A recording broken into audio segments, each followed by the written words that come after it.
যুক্তরাষ্ট্র ও ইসরায়েল যৌথ সামরিক হামলা চালিয়েছে ইরানে, তার পাল্টা জবাবও দিচ্ছে ইরান, যার ফলে মধ্যপ্রাচ্য জুড়ে অস্থিরতা বিরাজ করছে।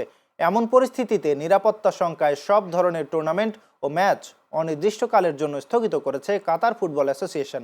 স্পেন ও আর্জেন্টিনার মধ্যকার ফিনালিসিমা ম্যাচটি আগামী ২৭ মার্চ কাতারের রাজধানী দোহার বিখ্যাত লুসাইল স্টেডিয়ামে অনুষ্ঠিত হওয়ার কথা ছিল।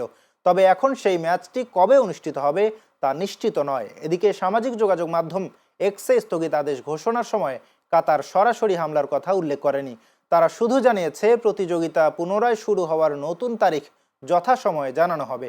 এর আগে এশিয়ান ফুটবলের নিয়ন্ত্রক সংস্থা এএফসি চলতি সপ্তাহে মধ্যপ্রাচ্যে অনুষ্ঠেয় মহাদেশীয় ক্লাব চ্যাম্পিয়নশিপের প্লে অফগুলো স্থগিত করে। তার জানায় এএফসি চ্যাম্পিয়ন্স লিগ এলিটের শেষ ১৬ ম্যাচগুলো নতুন সময়সূচি অনুযায়ী অনুষ্ঠিত হবে।